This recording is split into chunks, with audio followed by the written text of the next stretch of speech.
दोस्तों, अगर आप भी अपने आलस्य से परेशान हैं, आपका किसी भी काम में मन नहीं लगता, आप अपने काम को कल पर टालते रहते हैं, तो अब आपको अपने आलस्य को लेकर परेशान होने की ज़रूरत नहीं है। दोस्तों, आज हम आपके लिए जो कहानी लेकर आए हैं, इस कहानी के माध्यम से आप अपने आलस्य से बहुत जल्द छुटकारा पा सकते हैं। इसलिए इस कहानी को आराम से और शांति से देखिएगा। ये कहानी आपके लिए बहुत फायदेमंद सिद्ध होगी। तो चलिए शुरू करते हैं इस कहानी को। एक बार एक आलसी व्यक्ति ने गौतम बुद्ध से कहा, मुनिवर, मैं बहुत आलसी हूँ, जिसके कारण मैं अपने जीवन में जो करना चाहता हूँ वो नहीं कर पाता, इसलिए मुझे कोई रास्ता बताएं। बुद्ध ने उस आदमी से पूछा, क्या तुम मानते हो कि तुम आलसी हो? उस व्यक्ति ने बुद्ध से कहा, हाँ मुनिवर, सिर्फ मैं ही नहीं बल्कि पूरे गांव के लोग कहते हैं कि मैं आलसी हूँ। गौतम बुद्ध उस व्यक्ति से पूछते हैं, क्या आपके पास इसका कोई सबूत है कि आप आलसी हैं? वो व्यक्ति कहता है, मुनिवर, मैं जानता हूँ कि व्यायाम मेरे स्वास्थ्य के लिए अच्छा है, लेकिन मैं व्यायाम भी नहीं कर पाता क्योंकि मेरा आलस्य मुझे सुबह जल्दी उठने नहीं देता। बुद्ध ने कहा, लेकिन तुम्हें क्या पता आलस्य क्या है? उस व्यक्ति ने कहा, मुझे नहीं पता कि आलस्य क्या है, लेकिन जो भी है बहुत बुरा है। बुद्ध ने कहा, सबसे पहले तुम्हें यह समझ लेना चाहिए, आलस्य एक तरीके की भावना है, एक विचार है जो हम अनजाने में खुद से पैदा करते हैं। आदमी ने पूछा, लेकिन ये कैसे मुनिवर? तो बुद्ध ने कहा, आलस्य पैदा होता है, इसके दो कारण हैं, पहला शारीरिक और दूसरा मानसिक।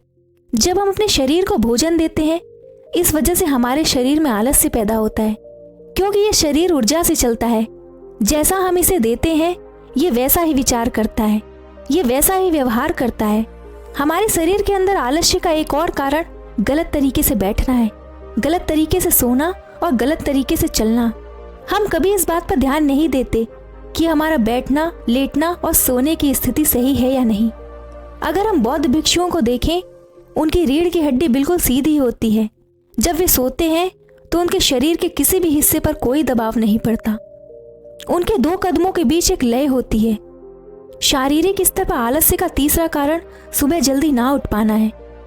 ये सुनकर व्यक्ति कहता, हाँ मुनिवर, मैं सुबह जल्दी नहीं उठ पाता। ये सुनकर बुद्ध मुस्कुरा देते हैं और कहते हैं, आप सुबह जल्दी उठ सकते हो जब आप रात को सोने का सही समय निर्धारित करते हैं। हर व्यक्ति को अनुशासन का पालन करना होता है, क्योंकि अनुशासन हमारे जीवन में संतुलन लाता है।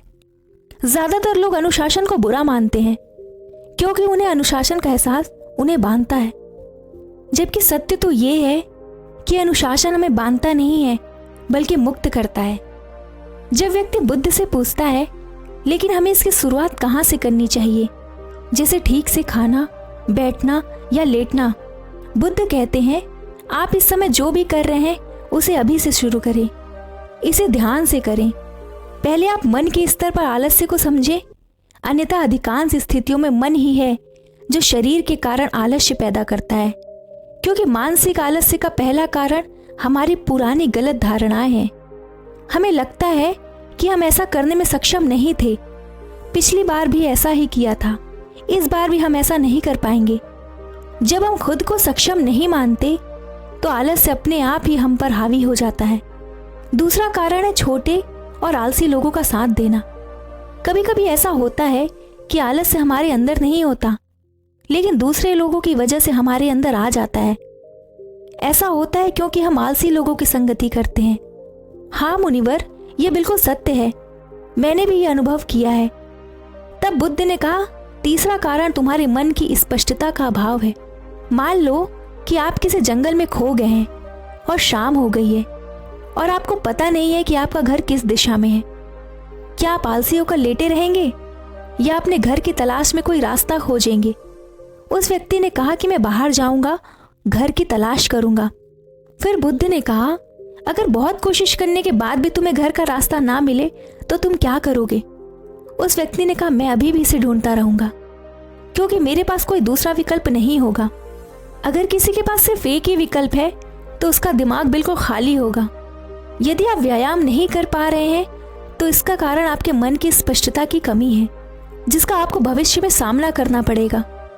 उन रोगों से होने वाली बीमारियां आपको दिखाई नहीं देती, आप उन बीमारियों से होने वाले दर्द को महसूस नहीं कर सकते।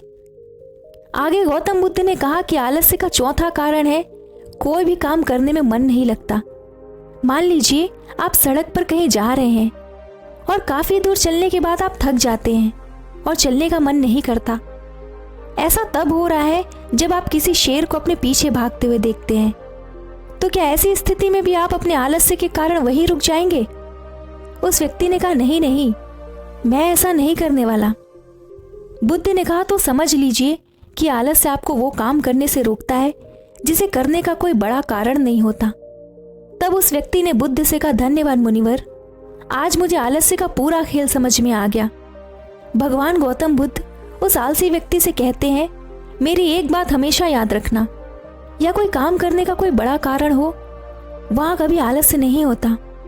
दोस्तों, आलस्य मनुष्य का सबसे बड़ा शत्रु है, क्योंकि आलस्य जीवन में कभी भी प्रगति नहीं कर सकता।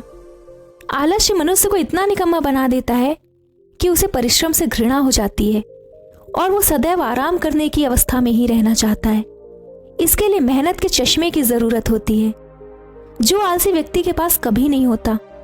आलसी व्यक्ति को आलस्य दिन ब दिन अपनी चपेट में लेता जाता है, जिसके परिणाम स्वरूप वो दिन ब दिन मेहनत से भागने लगता है। मेहनत ही सफलता की कुंजी होती है। इस बात को केवल एक मेहनती व्यक्ति ही समझ सकता है, क्योंकि वो कड़ी मेहनत के महत्व को अच्छी तरीके से जानता है। वो जानता है कि कड़ी मेहनत ही उसकी सच्ची दोस्त है। आलस्य का कोई परिणाम नहीं निकल सकता और इस दोस्त की मदद से वो अपने जीवन में हमेशा प्रगति करेगा। वो उस काम को छोड़ने की बजाय दोबारा और अधिक मेहनत से प्रयास करता है और तब तक कोशिश करता है जब तक वो उस काम को करने में सफल नहीं हो जाता। इसके विपरीत आलसी व्यक्ति किसी छोटे काम को करने की कोशिश करता है, क्योंकि वो आलस्य के जाल में इस तरह फंस चुका है कि उसे बस आराम की जरूरत है। यानी वो अपने कंफर्ट जोन से बाहर नहीं आना चाहेगा, रुकावट नहीं चाहता और अपनी पूरी जिंदगी ऐसे ही गुजारना चाहता है। दोस्तों, आलसी व्यक्ति कभी भी ना तो मेहनत का महत्व समझ पाता है और ना ही समय का महत्व। इसके कारण वो अपना पूरा जीवन बर्बाद कर देता है और अंत में उसके पास पछताने के अलावा कुछ नहीं बचता। इसलिए आपको हमेशा मेहनत से दोस्ती और आलस्य से दुश्मनी करनी चाहिए। दोस्तों, मुझे उम्मीद है कि आपको इस कहानी से बहुत कुछ सीखने को मिला होगा। आप गौतम बुद्ध द्वारा बताए गए उपायों से अपना आलस्य दूर कर सकते हैं। और दोस्तों, आपको ये कहानी कैसी लगी, कृपया हमें कमेंट बॉक्स में कमेंट करके ज़रूर बताएं और अपने दोस्तों के साथ भी ज़्यादा से ज़्यादा शेयर करें। धन्यवाद। नमो बुद्धाय।